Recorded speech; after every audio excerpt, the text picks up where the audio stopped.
Voilà, de retour pour la troisième partie, toujours avec le colonel Chamaille. On va répondre aussi aux questions. Il y a pas mal de questions. C'est vrai qu'il nous demande de revenir un peu sur l'histoire des frontières. Parce que moi aussi, c'est un passage qui m'a beaucoup interpellé, parce que c'est vrai que je n'avais pas remarqué. Donc, quand on regarde l'Hexagone, on voit bien que, oui, il y a des espèces de barrières de frontières. Donc, 3 frontières, on va dire... 3 côtés maritimes. Maritimes, qui sont des frontières naturelles. Naturelles, donc oui. Méditerranée, la côte atlantique et la Manche, on oui. va dire, donc ça fait vraiment. Et puis 3 barrières, alors 2 barrières naturelles et justement, une frontière terrestre qui n'est pas. Alors les barrières, les Alpes et les Pyrénées. Les Alpes et les Pyrénées, et la frontière qui est perméable, qui n'est pas une barrière naturelle. C'est la frontière qui va de la mer du Nord à l'Alsace. À l'Alsace. Et voilà, c'est ça. C'est par cette frontière-là que sont venus nos ennuis au cours des siècles derniers. Au cours des siècles. Et qui a été donc une bataille presque, on va dire, de 800, 1000 ans presque entre... entre l'Empire allemand et austro-hongrois. Enfin, il a pris différents aspects au fil du temps, et puis la nation française.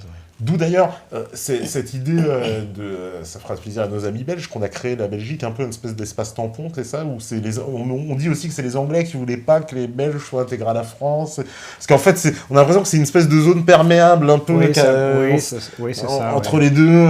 Les Belges, c'est un peu le symptôme quand même, un pays à 2 langues d'un côté, on sait pas. C'est un peu comme si mon cœur balance, je sais pas pour lequel. Oui, c'est une nation assez récente, la Belgique. D'ailleurs, elle a des problèmes. Et elle a beaucoup de problèmes. Elle a beaucoup de problèmes. Donc, tout vient un peu de ce côté-là, quoi. C'est notre talon d'Achille un peu. Voilà. C'est là qu'il y a eu la ligne Maginot. C'est là qu'il y a eu la ligne Maginot, qui était une escroquerie, d'ailleurs, un point de vue militaire. Une bêtise. Une bêtise, du point de vue militaire, c'était pas terrible. Non. Parce que même...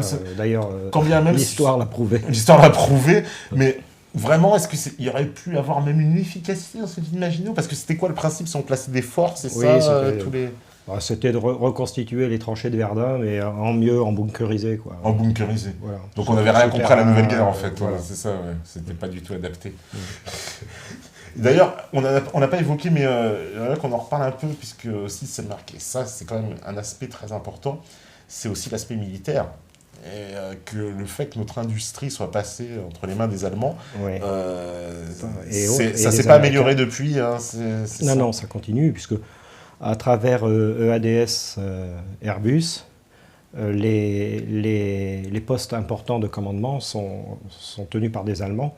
Et dans ces postes, dans ces chaînes de commandement, il y a des outils militaires qui relèvent de notre... Mais j'en avais parlé... on en avait pas un peu parlé l'autre fois. Qui relèvent de notre souveraineté exclusive. Le missile M51, le satellite MUSIS. Voilà, oui, parce que tu détailles, il y a des missiles de stratégie nucléaire. D'ailleurs, un missile, parce que... J'en profite quand même pour avoir des infos, mais un missile stratégique nucléaire, c'est quoi exactement? C'est ce qui est lancé à partir des sous-marins ou d'une base? C'est quoi? C'est un missile qui peut être lancé soit depuis une base au sol, mais nous n'en avons plus en France, soit à partir de sous-marins, soit plus de base en France. De lancement de missiles sol-sol. Ah oui, depuis la fermeture du plateau d'Albion au début des années 90. Donc nous avions 3 composantes, les sous-marins nucléaires, les avions, les bombardiers stratégiques et le plateau d'Albion, missile sol-sol. Aujourd'hui, nous avons 2 composantes, les sous-marins et les avions. Donc, et la base, elle est où? Non, mais elle a été démantelée. Il n'y en a plus. D'accord. Donc ça, c'est pareil, ça a été fait pour nous... C'était à la suite de l'effondrement de l'URSS. D'accord. Il fallait réduire les coûts. Oui, parce qu'on nous a dit beaucoup. D'ailleurs, les dividendes de la paix. Il y a une grande gronde dans l'armée française. On a vu beaucoup de généraux aujourd'hui. Ça commence, oui. J'ai vu le général Soubelet, le général Desportes, le général Picmal. Ça fait quand même pas mal de figures. Tauzin aussi. Enfin, il y en a plusieurs comme ça qui se lèvent. Ils ne sont pas contents du tout. Non, c'est les défensifs militaires. C'est les défensifs militaires. Surtout qu'on n'est pas habitué, parce qu'il faut bien le dire. On connaît la grande muette, l'armée. En général, les militaires ne s'expriment pas trop dans la politique. Sauf quand ça va très mal. Sauf quand ça va très mal. Est-ce qu'il n'y a pas une constante, même dans l'histoire de France, de justement de voir surgir un peu les militaires au moment où ça va très mal? Oui, c'est un peu normal. Parce qu'un militaire, c'est quelqu'un qui donne sa vie pour la patrie. Donc, quand on prend le risque de donner sa vie, on n'aime pas trop se faire flouer.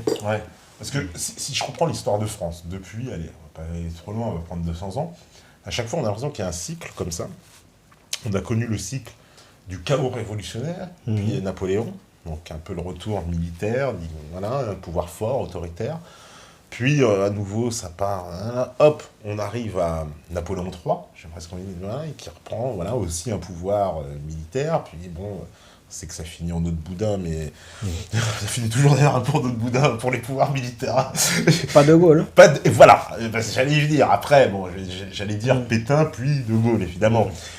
Parce que Pétain, on pourrait te parler de retour d'un pouvoir militaire. Parce que c'était oui, en 40. En 40. Et pareil, au moment où le pays il est en déconfiture, hein, pour total, un peu ce qu'on se connaît en ce moment, mais on est en déconfiture, les militaires. Et 58, c'est pareil, le pays est à nouveau en déconfiture, dis donc. Ouais. Et pareil, la France, elle est au point, j'ai pas envie de dire d'exploser, mais elle est très très mal en 58. Très, très mal, c'est la situation civile catastrophique, etc. Et encore une fois, un militaire qui vient pour reprendre les choses en main. Et est-ce que c'est pas ça qu'il nous faut aujourd'hui? Peut-être. Oui, de toute façon, il faut rétablir l'autorité de l'État. Donc c'est vrai que les militaires sont un peu... disposés à rétablir l'autorité, puisque le système militaire fonctionne sur le principe de l'autorité et de la hiérarchie. Donc, Mais les Français ont encore beaucoup confiance aux militaires, parce que c'est marrant qu'on soit un pays où presque on en appellerait à notre armée. Dans certains pays, ça fait un peu peur. Hein. Les Espagnols, les Grecs, leur dire le retour des militaires, ça leur rappelle des mauvais souvenirs. Mais nous, en France, c'est pas du tout. C'est l'inverse. On en appelle presque aux militaires en disant « Messieurs, on a besoin de vous ». Parce que c'est un aliment de cohésion. Ouais. C'est un aliment de cohésion. Donc, au même titre que les services publics et que tout ce que j'ai développé tout à l'heure, c'est un élément de cohésion, donc il est à peu près, oui, c'est compréhensible que l'on en appelle à l'autorité à un moment donné quand l'autorité a disparu. Ouais, c'est marrant parce que Alain Benjamin, ça fait des années qu'il nous dit c'est la dernière institution qui restera, c'est l'armée. C'est les militaires qui décideront de tout à la fin. Il a peut-être raison, hein, c'est peut-être l'histoire lui donnera raison. Alors, on me demande, les valeurs de la République sont-elles compatibles avec les valeurs de la France? Ça, c'est une question un peu trollesque, mais elle est pas mal. Eh bien, oui. Oui, parce que toi, tu les additionnes. Plutôt, les valeurs de la République sont l'émanation des valeurs de la nation. Liberté, égalité, fraternité. La liberté et l'égalité, comme je l'ai expliqué, c'est la victoire anthropologique du centre sur la périphérie, donc de la famille nucléaire du Grand Bassin parisien sur la périphérie. Et oui, évidemment, au moment du dépassement qu'a été la Révolution française, eh bien, le peuple, en affirmant l'unité de l'homme, s'est attaché, s'est arrimé sur les valeurs profondes de la France, les valeurs anthropologiques, qui sont l'égalité et la liberté, en majorité, hein, puisque c'est le Grand Bassin parisien qui a gagné sur la périphérie. Alors, on me dit, est-ce que l'esprit des Français libres et égalitaires a été exporté dans les différentes régions du monde que nous avons influencées et conquis pendant notre histoire, comme aux Antilles, Québec, en Amérique latine, en Afrique? Est-ce que c'est vrai, on a porté ces idéaux-là un peu dans ces pays? Je pense, oui. Moi, j'ai l'impression, j'ai presque envie de le dire, sur certains pays, ça paraît même très flagrant. Oui, je pense, puisque, encore une fois, la colonisation s'est faite par des petites gens. Elle a été initiée pour des intérêts économiques, mais elle a été concrètement faite par des petites gens qui portaient en eux les valeurs d'égalité. Donc, j'ai l'impression même... C'est par la pratique. C'est par la pratique que ça s'est fait. Algériens, mais que leur définition de la nation, je la trouve identique à celle de la France. C'est-à-dire, ils se conçoivent comme un peuple, etc. Oui. Hein, ils ont dépassé le tribalisme, contrairement à la Libye ou à leurs voisins au Maroc, qui sont restés attachés à des coutumes berbères et qui, eux, ont gardé une forme, on va dire, encore le tribalisme. Les Algériens ont presque adopté, j'ai l'impression, le système français. Le modèle français. Le modèle français, en disant, on est une nation, en tout cas le modèle national français une nation, et qui passe au-dessus de tout, et avec la notion, alors, d'égalité au sens, en tout cas, de citoyenneté. Hein. Je parle pas d'égalité, mais de la citoyenneté algérienne. C'est-à-dire l'égalité des droits. Voilà, exactement. Et j'ai l'impression que ça a été complètement passé des Français aux Algériens. Et on le retrouve même aussi dans certains pays d'Afrique noire aussi, qui voudraient adopter, mais qui sont très coincés dans leur tradition clanique, qui s'opposent à cette vision égalitaire. Parce que les pays d'Afrique ont été dessinés par les Européens.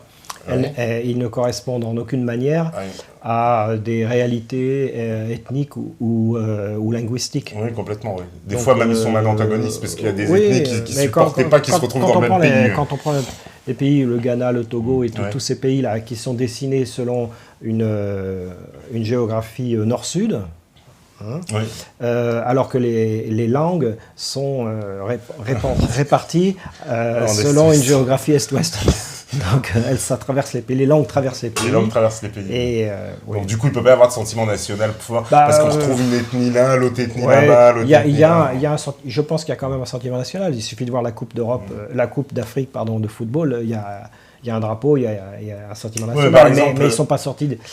Par exemple, je vois même justement à la Coupe du Monde, quand le Cameroun va jouer, toute l'Afrique va être derrière le Cameroun. Alors que je veux dire, nous, l'Italie joue, en France, on n'est pas derrière. Au contraire, c'est une chienne. C'est hyper, on est content, mais je veux dire, là-bas, il y a quand même une espèce d'unité sur ce principe-là. Ils se sentent plus solidaires. Alors qu'il n'y a pas le principe national. C'est ça, enfin. C'est un peu normal quand on voit la construction des pays d'Afrique. Alors, on me dit aussi, bonsoir, j'ai fait un stage à l'Hexagone Ballard. Et donc, qui a pu rencontrer beaucoup d'officiers et quelques généraux, qui m'a appris beaucoup. Des têtes pensantes de nos armées en privé sont très favorables à la politique étrangère française actuelle. La question que je vous adresse est donc la suivante. Selon les informations, est-ce que les cadres de l'armée sont-ils aussi suivistes de nos politiques ou ont-ils abandonné la réflexion stratégique des intérêts français et sont-ils majoritairement favorables aux interventions extérieures qu'on mène actuellement? Est-ce que la réponse est donnée dans la question. Oui, parce qu'il dit qu'il les a rencontrés. Il les a rencontrés, donc il en sait plus que moi. Mais bon, les généraux ne sont pas choisis par hasard. Il n'y a pas de hasard non plus dans une donc il faut qu'ils soient bien dans le moule. Et c'est vrai qu'on est... Alors, parlons franc, est-ce qu'il est vrai qu'il y a une épuration des patriotes dans l'armée française? Moi, c'est les militaires qui disent ça. Je ne sais pas. Je n'ai pas cette Parce qu'ils me disent, aujourd'hui, je refais le reprendre le témoignage de quelqu'un qui s'est présenté en fait, pour être engagé dans l'armée. Et lui, clairement, est patriote, c'est-à-dire que les valeurs qu'il défend, c'est venir défendre la France, etc. On lui a dit, ah non, monsieur, ça ne nous intéresse pas, il n'a pas été pris. Et on lui a expliqué, mais vous savez, aujourd'hui dans l'armée, ce qu'on cherche, c'est des sportifs, des gens qui aiment le dépassement de soi, voilà, c'est le profil des gens comme ça qu'on recherche, et plus du tout justement des profils patriotes, ça fait peur limite. Ça va avec le reste. Hein. Je serais tenté de dire que ça va avec le reste. Que c'est pas étonnant que c'est pas étonnant. C'est pas étonnant. Comme ça, on écarte un peu de l'armée des éléments qui, j'ai envie de dire, on la met bien comme il faut dans le rang, l'armée aussi. Bien dans le moule, Bien dans le moule, quoi. Comme ça, il n'y a pas de choses qui dépassent, des patriotes un peu trop il y en a quand même. Oui, il y en a quand même. Oui, parce que le fond, quand même, j'imagine, doit rester très patriote quand même. Alors, on me dit, merci pour vos brillantes analyses. Pensez-vous que Mélenchon puisse avoir une chance en 2017 ? Est-il vraiment anti-système ? Sinon, qui peut-on enfin trouver pour avoir un espoir? Alors Mélenchon, on l'a un peu évoqué tout à l'heure. On l'a un peu évoqué tout à l'heure. Honnêtement, je ne fais pas de pronostic pour les élections à venir parce qu'il peut se passer encore énormément de choses. C'est très très loin. Je veux dire, nous vivons une période de grand chamboulement, de changement de paradigme. Hein, et dans ces périodes-là, le temps se raccourcit. 2 mois valent 10 ans. Donc on ne peut pas savoir. Enfin, moi je sens les mouvements de fond. Maintenant, la façon dont ça va se traduire politiquement, j'ai pas de boule de cristal. Hein. Dans les mouvements de fond, je sens un sursaut de la patrie, de la nation française, du peuple français. Donc ça, je dirais, sur une échéance de 5-10 ans, je vois bien un retour aux valeurs fondamentales de la France, du peuple français, au destin commun. Mais sur le court terme, comment ça va se passer ? Je n'ai pas de boule de cristal. On est un peu en phase de réveil quand même. Quoi, oui. Un petit peu. Alors, on me dit, hier aux États-Unis, un homme qui n'est pas du sérail politique a été élu président. Peut-on rêver d'un même parallèle en France ? Vous aimez votre pays et son histoire, vous avez le courage de vos convictions.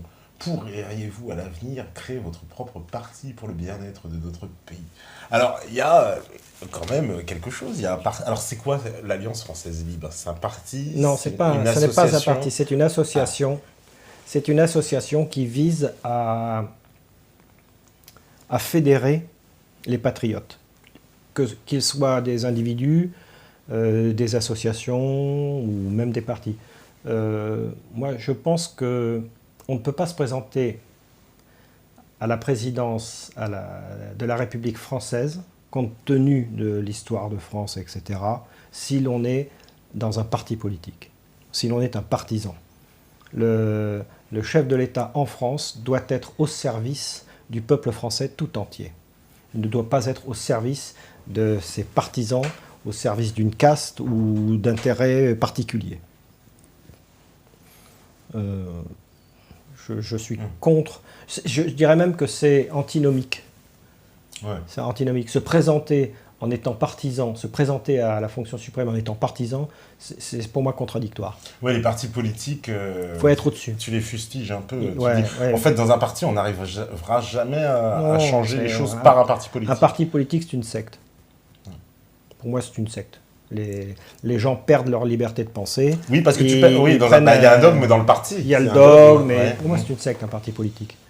Donc, je suis contre les... Il faudrait un autre modèle d'organisation politique que les partis. En fait, non, il peut y avoir des groupes qu'on appelle partis politiques qui défendent certaines idées, mais je ne vois pas comment quelqu'un issu d'un tel groupe pourrait gouverner la France dans l'intérêt général, et pour le bien commun des Français, et pour la grandeur de la France.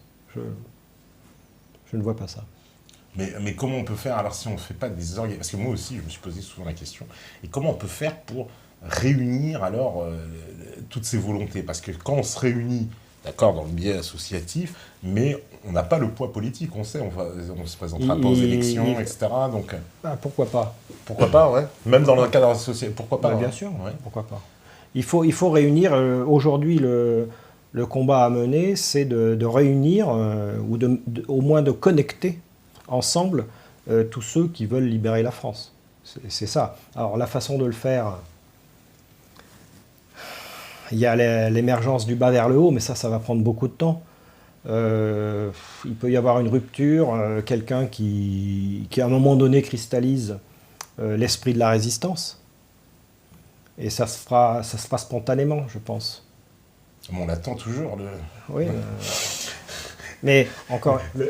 La figure tutélaire... Mais quand je dis quelqu'un qui cristallise, ça veut dire où les gens se reconnaissent. Les gens se reconnaissent, oui. Pour le moment, il y a toujours des leaders qui ont émergé, mais il y a toujours ceux qui disent « Oui, mais non, mais lui, sur tel sujet, je suis pas d'accord. Lui, là... » Ouais, non, là, les sujets annexes, faut arrêter, quoi.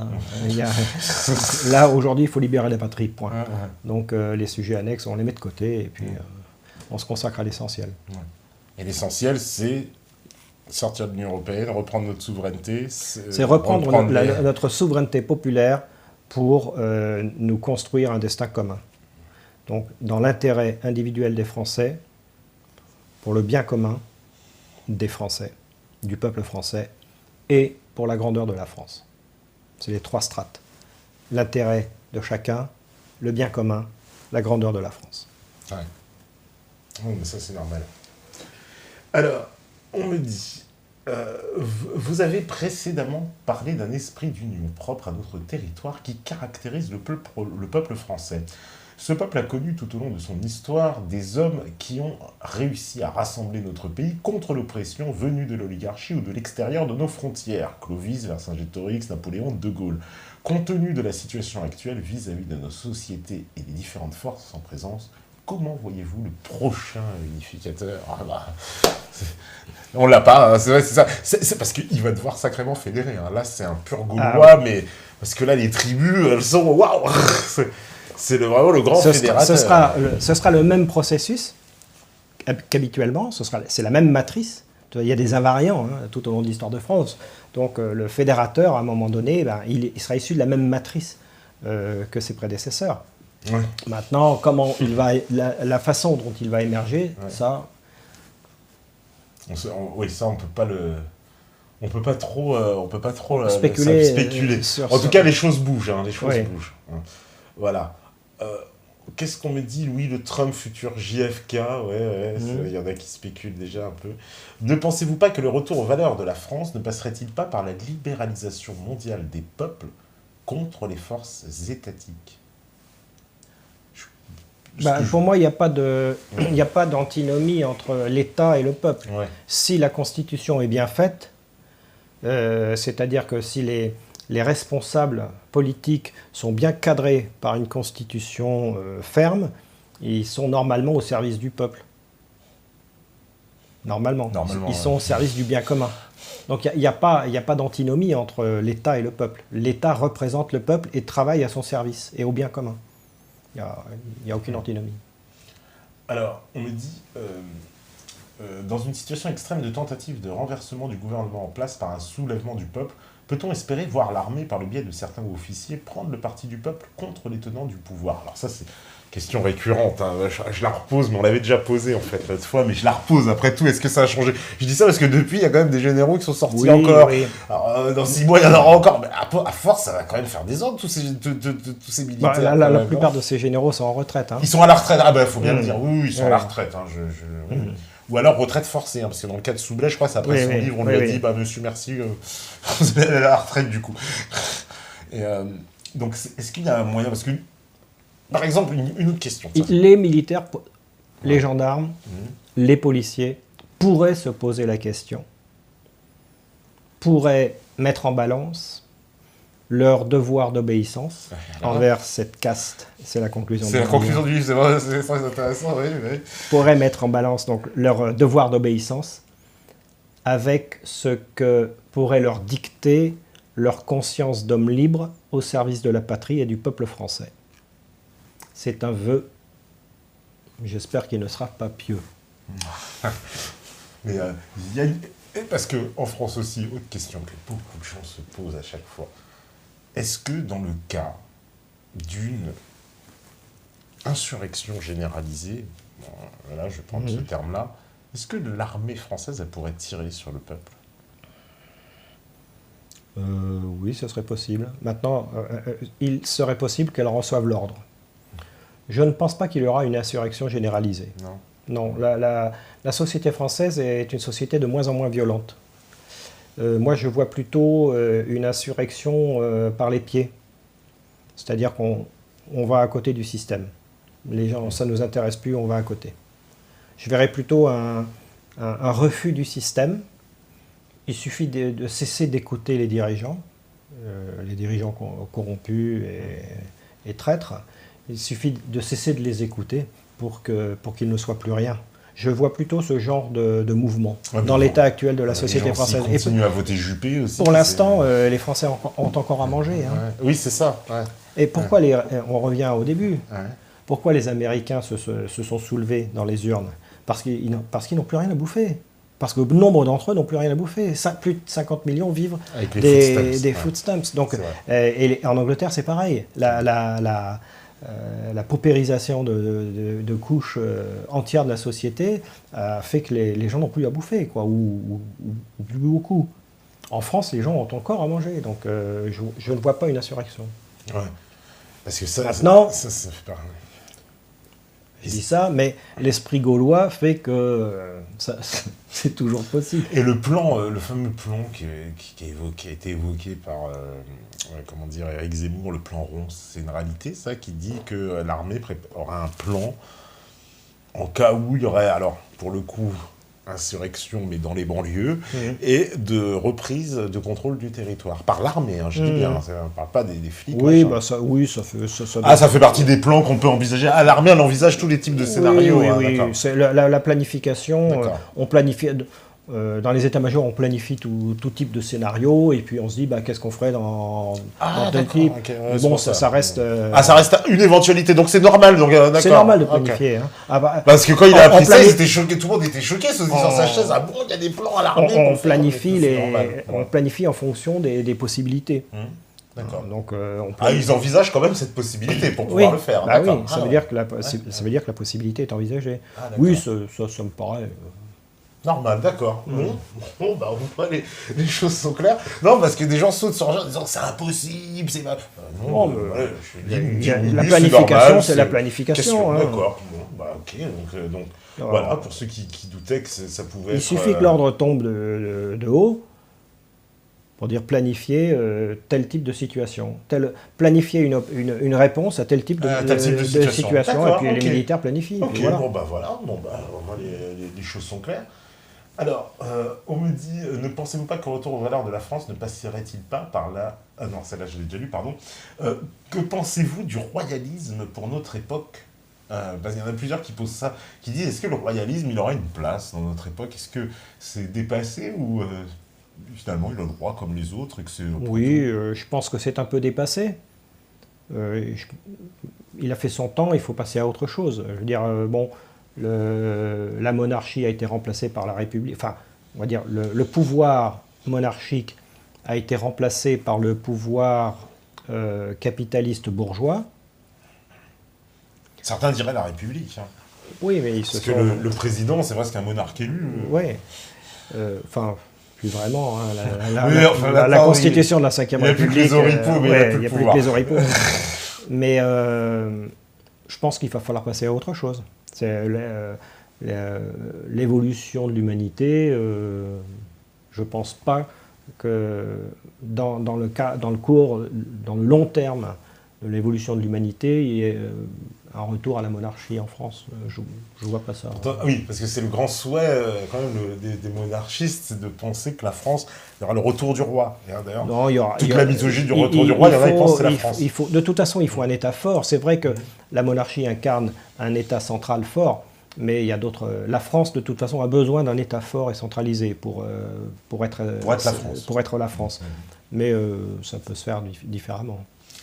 Alors, on peut avoir un État centralisé et fort, mais contrôlé de façon serrée par le peuple aussi. Ça, c'est une question de constitution. On peut organiser une constitution où l'État soit fort, mais très contrôlé par le peuple.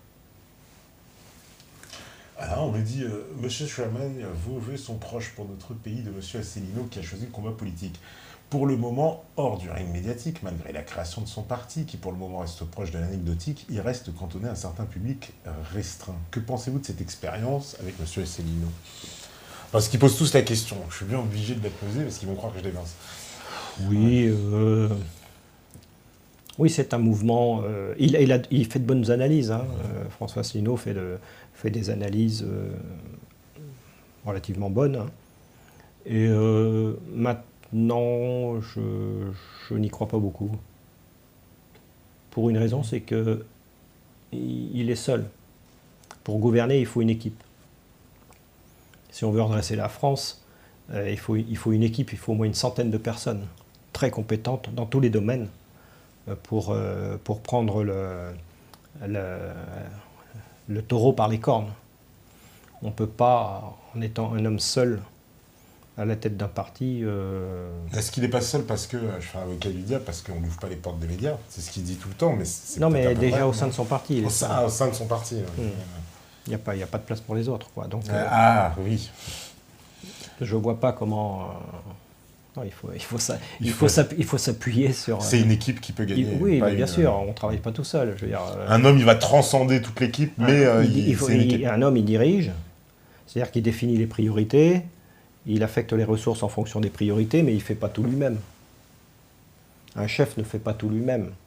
Un chef doit en faire le minimum. Je l'avais dit, je crois, la dernière fois, les trois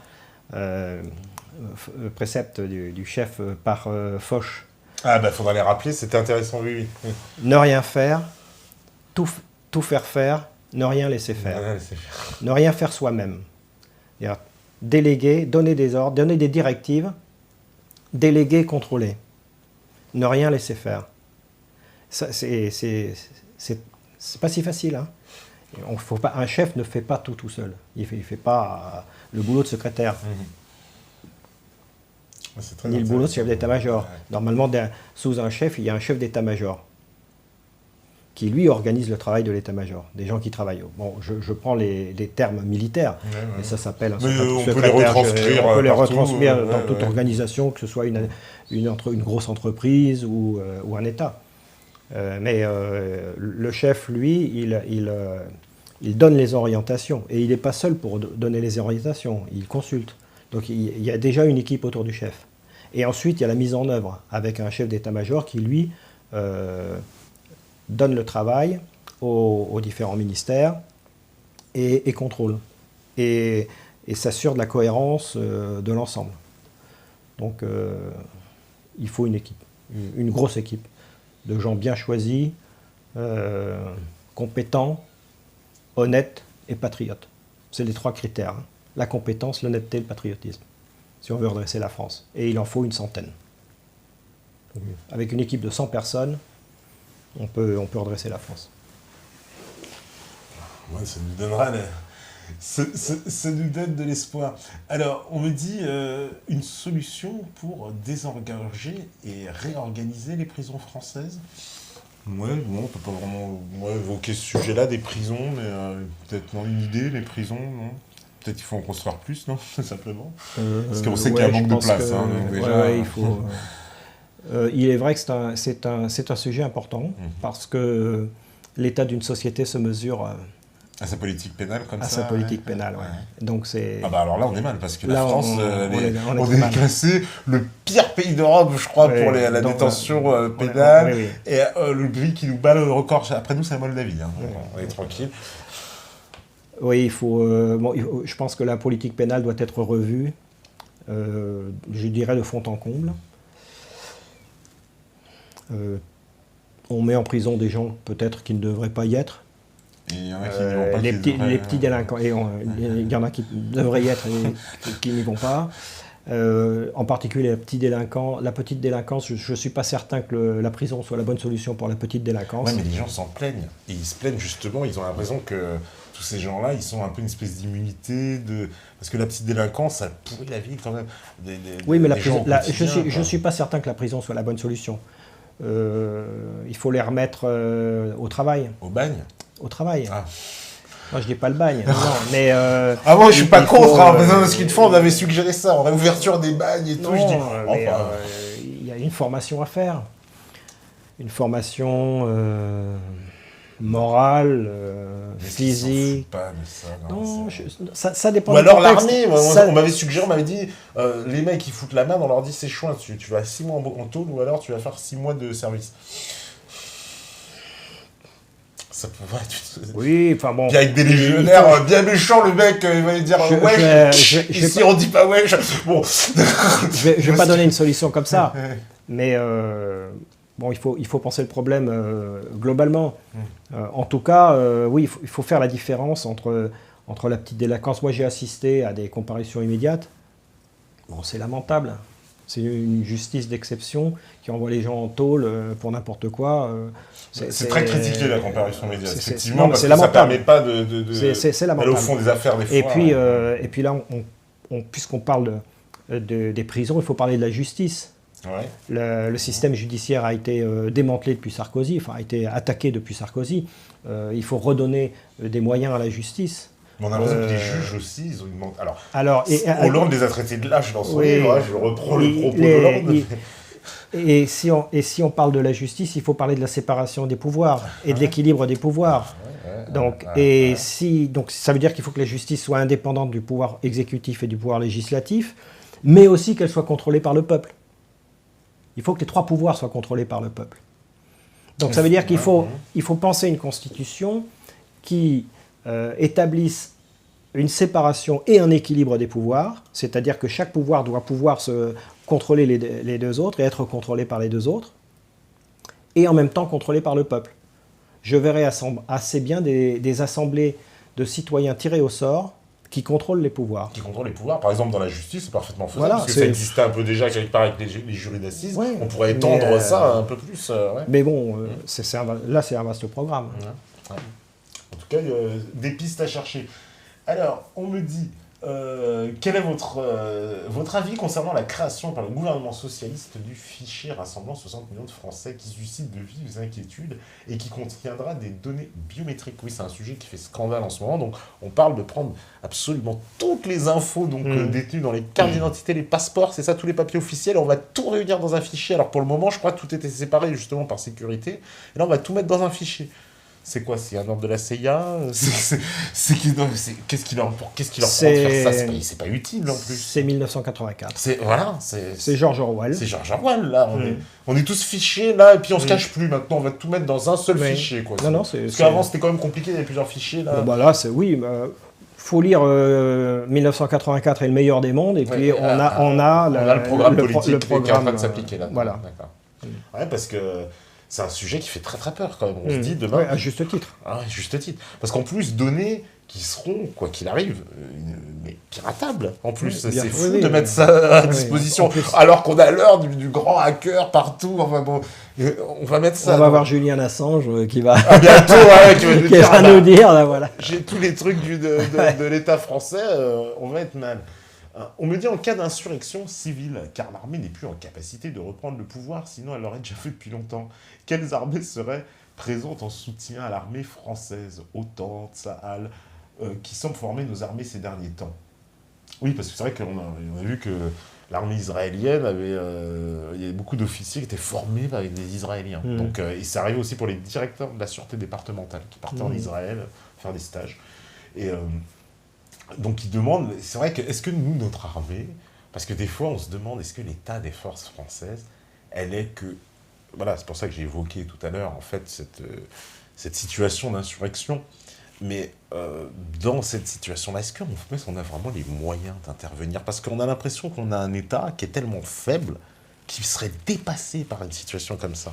Dépassé, je dis bien dépassé. C'est-à-dire, si on se reproduit là un peu ce qui s'est passé en 2005, mais de façon plus violente encore, est-ce qu'on a les moyens de répondre? Parce qu'ils étaient limite dépassés en 2005, c'était il y a à peine 10 ans. Ouais, mais il n'y avait pas l'armée. Il n'y avait pas l'armée, mais il a été question, à un moment donné, on a évoqué l'armée. Bon, là encore, ce sont des spéculations catastrophistes, mais j'y crois pas beaucoup. Bon, la probabilité est non nulle, mais je n'y crois pas beaucoup, compte tenu du vieillissement de la population française, compte tenu du fait que la population française est de plus en plus pacifique. Le taux d'homicide a diminué par 2 en 15 ans. Oui, mais alors il paraît que le taux de violence aux personnes, il n'arrête pas de monter. Oui, parce que les critères changent. Il y a 50 ans, quand 2 gosses se battaient dans une cour de récréation, l'instituteur arrivait, il mettait une claque à chacun, et c'était fini. Aujourd'hui, c'est 3 cas d'incivilité. Les 2 gosses qui se battent entre eux et les 2 claques. Donc les critères qui définissent les cas d'incivilité ont complètement été bouleversés en 50 ans. Et c'est pas pour autant que la violence a augmenté. Parce que le fait ultime, c'est les homicides. C'est le haut de la pyramide. Donc s'il y a moins d'homicides, ça veut dire qu'il y a moins de grosses délinquances et qu'il y a moins de faits d'incivilité en dessous. Et le taux d'homicide, c'est ce qui est le mieux connu en France. La police, depuis le XVIe siècle, comptabilise. Donc on a les courbes du taux d'homicide en France depuis le XVIe siècle. Depuis le XVIe siècle, c'est très intéressant. Et c'est en constante diminution. Et ces dernières années, ça a diminué très fortement. Donc, mais la violence aux personnes, parce que ça, c'est vraiment... Oui, mais j'ai vu une statistique depuis 1960 où, en fait, clairement, la violence aux personnes, elle est comme ça. Et à partir des années 60, on voit que ça fait ça. Mais alors, 70, ça, 80, ça, 90, enfin, elle est exponentielle. Encore une fois, les critères changent. C'est-à-dire qu'on rajoute des nouveaux critères? C'est-à-dire qu'on considère comme violence ce qui n'était pas considéré comme violence avant. Ah, d'accord, on rajoute des critères. Voilà. Mais parce que là, c'est très inquiétant, quand même, de voir cette courbe qui n'a jamais baissé. Depuis 30 ans, dans ce pays, elle ne baisse pas. Il n'y a pas une même... il faudrait voir les critères scientifiques qui permettent de calculer cette courbe. Bon, je ne les connais pas, donc je ne peux pas dire. Il y a Laurent Mukiewicz, qui est sociologue à l'Université de Marseille, a écrit un livre sur le sujet, il y a déjà quelques années. Mais où il montre clairement que la violence diminue dans la société française. Et justement, c'est lui qui parle de ces critères. D'accord. Alors, allez, je vais reprendre encore ce qui reste en question? Alors, on me dit, pour être plus clair, parce qu'il n'y a pas été clair, il me dit, existe-t-il, selon M. Chaman, des officiers dans les états-majors capables de mener leurs hommes pour protéger le peuple au mépris de l'ordre hiérarchique, mais en conformité avec leur conscience? Ils existent? Je pense qu'ils existent. Ils existent quand même. Oui. Voilà, oui, il y en a forcément. Ouais. Corps de Gauss, on n'a pas éliminé. Parce que les officiers en état-major ont été recrutés il y a 25 ans. Ouais, une vingtaine parce que c'est quelqu'un. Donc à une époque où encore on recrutait des patriotes, quoi. Parce qu'un militaire, il aurait quand même le profil, le plus représentatif, entre guillemets, de ce qu'on parlait tout à l'heure, c'est-à-dire quelqu'un qui est capable de fédérer tout le monde, quoi. Il y a peu de gens qui auraient cette capacité, mais quelque part, un militaire l'aurait, parce qu'il aurait une espèce de légitimité un peu que les autres lui accorderaient aussi, en disant, bon, bah, d'accord, il a une espèce de légitimité, quoi. Et c'est vrai que c'est pour ça que tout le monde pense en se disant, celui qui émerge dans la crise sera peut-être un militaire. Oui, oui, non, c'est vrai que ce sont des questions qui reviennent de... Ah oui, très souvent. Très souvent, et moi on me les pose souvent quand je fais des conférences. Oui, c'est normal, c'est quelque chose de récurrent. Oui, mais quand j'observe notre histoire, je me dis que c'est un peu normal en plus. Oui, ça se comprend. ça se comprend. Parce que les gens reviennent à l'histoire, et puis ils se disent, qu'est-ce qui peut sauver la France aujourd'hui? Qui peut incarner la résistance? Oui. Parce que la figure du militaire, elle rassure un peu quelque part. Parce que nous, comme je dis, on n'est pas le militaire, on les voit pas comme Pinochet. Hein. Enfin, on a une vision encore positive. On dirait, justement, un militaire, il reprend les choses en main, il a de la probité, ils ont encore un sens de l'honneur, un sens de la patrie, tout ce qui a disparu de nos politiques, quoi, justement. Ça. Oui, ça reste encore un peu dans l'armée, heureusement. Alors, on me dit... bonsoir. Que pensez-vous des hiérarchies parallèles au sein des armées? Je pense à certains réseaux notamment. Il doit passer des francs-comtois, certainement. Mais il y a des réseaux dans l'armée aussi, c'est noyauté par des réseaux comme ça. Alors on a parlé tout à l'heure, on a évoqué un peu la French American Foundation, ce genre de... Mais est-ce que ça arrive jusqu'à aussi dans l'armée, ce genre de réseau, et d'autres aussi? Bon, il y a toujours eu des affinités. Comment ça se passe? Vous êtes, à un moment donné, vous êtes sous l'autorité d'un chef et ça se passe bien. Et donc ce chef, après, bon, les carrières se croisent et tout ça, mais quand vous êtes chef et vous avez un subordonné qui vous sentez, quand vous allez monter, vous allez le faire monter avec vous. Parce que vous avez confiance en lui, parce que vous savez qu'il est compétent, tout ça. Et donc, il y a des, entre guillemets, familles qui se créent. Il y a des lignées. Mais c'est partout, j'ai envie de dire, parce que dans les entreprises aussi, ça existe partout. Donc, maintenant, non, je pense. Ils n'ont pas une influence. Moi, j'ai fait 27 ans. J'ai passé 27 ans dans l'armée de l'air. Je n'ai jamais été contacté par qui que ce soit. D'accord. J'avais un mentor. Ouais. C'est-à-dire, j'ai eu un chef qui ensuite, quand j'étais à l'école de guerre, m'a appelé pour me dire tu ne viendrais pas à tel endroit. Donc, en gros, il m'a proposé ma mutation après à la sortie de l'école de guerre. Mais bon, parce qu'on se connaissait, parce que... oui, mais c'est tout à fait normal. Ouais, voilà, on a envie de travailler avec les gens qu'on aime bien et qu'on connaît bien. C'est aussi un peu normal, quelque part. Donc, ça fonctionne mieux, j'imagine. Mais, d'accord, au moins, mais ces réseaux n'ont pas une influence déterminante. Non, je pense pas. Non. D'accord.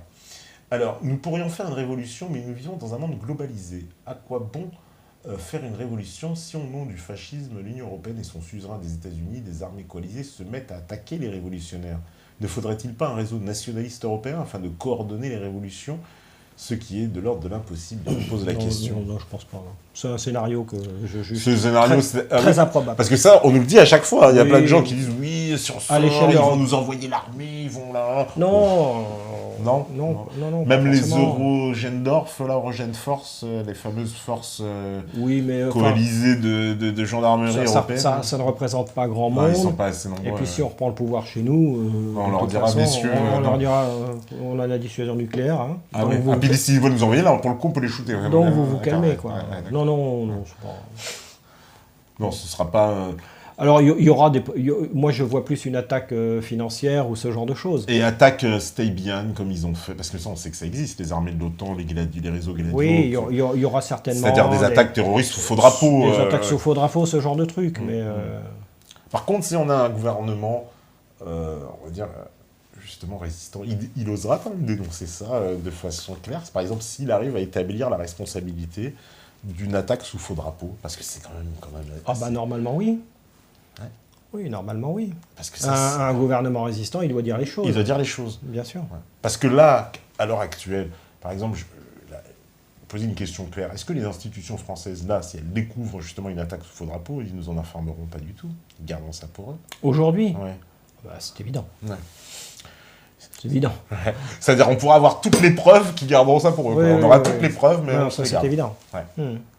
Donc finalement, ils font ce qu'ils veulent, parce qu'ils peuvent... Aujourd'hui, bah oui, aujourd'hui, de toute façon, il n'y a pas de gouvernement en France, on est soumis. Donc, Je dis ça parce que comme on a connu une grande vague de terrorisme, certains attentats ont fait l'objet comme ça de grandes... en tout cas, suspicion au sens où même si on n'a pas pu démontrer, effectivement, de façon très factuelle, que c'était une attaque sous faux drapeau, en tout cas, on a pu démontrer factuellement qu'il y avait beaucoup de dysfonctionnements, en fait, au sein de l'administration, en particulier l'attentat de Nice. Alors là, on est arrivé à l'apothéose avec des mensonges, carrément, puisqu'on a vu un État qui nous a menti, carrément, quoi, puisqu'il nous a dit c'est passé ça, et puis finalement, on a vu constaté que Cazeneuve avait menti, que c'était pas du tout ce qu'il nous avait annoncé. Alors, entre l'incompétence et la collusion, bon, il y a quand même tout un éventail de possibilités, donc il faut quand même être prudent.